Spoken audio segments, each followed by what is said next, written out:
రేవంత్ ప్రజాపాలనలో ఔట్సోర్సింగ్ ఉద్యోగుల బతుకులు దుర్భరంగా మారాయి. ఉద్యోగులు గోసపడుతున్నారు. రాష్ట్ర వ్యాప్తంగా వేలాది మంది ఔట్సోర్సింగ్ ఉద్యోగులు ఉద్యోగ భద్రత లేక ఇబ్బందులు పడుతున్నారు.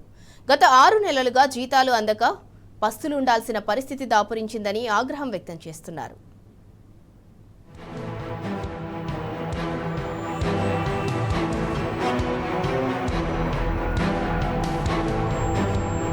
రేవంత్ సర్కార్ ప్రజాపాలనలో ఔట్సోర్సింగ్ ఉద్యోగులు గోసపడుతున్నారు. కాంగ్రెస్ తమను మోసం చేసిందని ఔట్సోర్సింగ్ ఉద్యోగులు సర్కారుపై మండిపడుతున్నారు. కాంగ్రెస్ ప్రభుత్వం అధికారంలోకి రాగానే ఉద్యోగాలు భర్తీ చేయడమేంటో కానీ ఉన్న ఉద్యోగులను తొలగించేందుకు కుట్రలు పన్నుతోందని ఆవేదన చెందుతున్నారు. ఎన్నికల ముందు ఎన్నో హామీలిచ్చారని, అధికారం వచ్చాక హామీలను విస్మరించారని వాపోతున్నారు. రెగ్యులర్ ఉద్యోగులతో సమానంగా చెమటోడుతున్న ప్రభుత్వం అధికారుల నిర్లక్ష్యంతో సమయానికి జీతాలు కూడా రావడం లేదని ఆవేదన చెందుతున్నారు. గత 6 నెలలుగా జీతాలు అందడం లేదని ఔట్సోర్సింగ్ ఉద్యోగులు మండిపడుతున్నారు.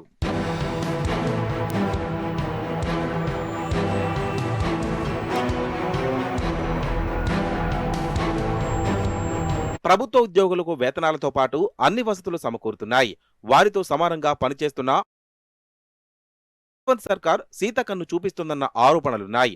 ఆయా శాఖల హెచ్ఓడీలను వేతనాల గురించి అడిగితే ప్రభుత్వం నుంచి నిధులు రావడం లేదని చెప్తున్నారు. పనిచేస్తే చేయండి, లేకపోతే వెళ్లిపోండని బెదిరిస్తున్నారని ఔట్సోర్సింగ్ ఉద్యోగులు ఆవేదన చెందుతున్నారు. తమకు పెండింగ్లో ఉన్న జీతాలు ఇవ్వాలని ఔట్సోర్సింగ్ సిబ్బంది కోరుతున్నారు. మరోవైపు రేవంత్ రెడ్డి ఇచ్చిన మాట ప్రకారం ఔట్సోర్సింగ్ కార్పొరేషన్ ఏర్పాటు చేయాలని డిమాండ్ చేస్తున్నారు.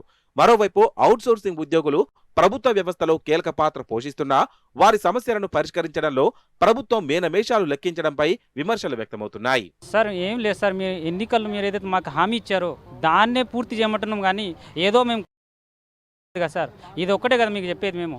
ఇంకోటి ఏంటంటే ఇప్పుడు ఏమని చేశారు, ఐఎఫ్ఎంఎస్లో ఆధార్ లింక్ అన్నారు, సరే అది చూసాము. తర్వాత ఒకటి దానికంటే ముందు ఒక కమిటీ పెట్టారు. ఇవన్నీ మీరు చూస్తుంటే మీరు ఏదో వేలు వస్తుంటే అరే మాకు ఏదో చేస్తున్నారు, రేవంత్ రెడ్డి గారు మాకు ఏదో చేస్తున్నారు, మాకు ప్రజాప్రభుత్వం ఏదో మాకు చేస్తుందని మాకు చాలా నమ్మకం ఉండే సార్. తర్వాత మీరేం చేశారు, సడన్లీ ఒక సర్క్యులర్ మేమో వచ్చింది సార్. ఆ మేమో చదివితే దాంట్లో మా గురించి అసలు ఏమీ లేదు సార్. ఏమీ అంటే ఏమీ లేదు. శాలరీస్ అనేది సరిగా రావట్లేదండి, నెలలుగా రావట్లేదు. 2-3 మంత్స్కి ఒకసారి వస్తున్నవి. మళ్ళీ ఏమన్నంటే జీవో గవర్నమెంట్ అప్రూవల్ రావాలి అని పెండింగ్లో పెడుతున్నారు బిల్స్. జీతాలు లేక చాలా ఇబ్బంది పడుతున్నాం మేమైతే. ఇప్పటికీ పోయినసారి 50 మెంబర్స్ని తీసేశారు. మళ్ళీ ఇంకా తీసేస్తా అంటే మా బతుకులన్నీ ఆగమైపోతాయి కదా. మరోవైపు రాష్ట్ర ప్రభుత్వం ఔట్సోర్సింగ్ ఉద్యోగుల కోసం ప్రత్యేకంగా కార్పొరేషన్ ఏర్పాటు అంశాన్ని అటకెక్కించింది.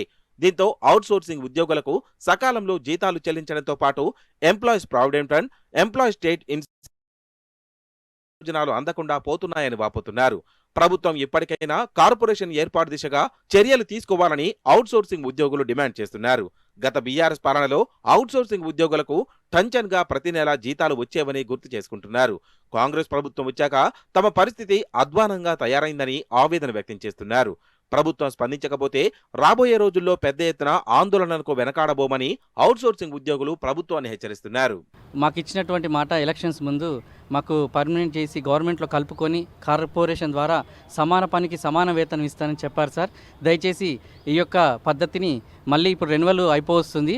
ఏజెన్సీ విధానాన్ని రద్దు చేసి మాకు కార్పొరేషన్ ఏర్పాటు చేసి సమాన పనికి సమాన వేతనం ఇస్తూ ఈఎస్ఐ ఈపీఎఫ్ కూడా కరెక్ట్ టైంకి మాకు అందేలా చేసి మమ్మల్ని ఆదుకోవాల్సింది కోరుచున్నాం. ప్రభుత్వం ఇప్పటికైనా స్పందించాలని ఔట్సోర్సింగ్ కార్పొరేషన్ ఏర్పాటు చేయడంతో పాటు ప్రతి నెల వేతనాలతో పాటు ఉద్యోగ భద్రత కల్పించాలని ఔట్సోర్సింగ్ ఉద్యోగులు డిమాండ్ చేస్తున్నారు.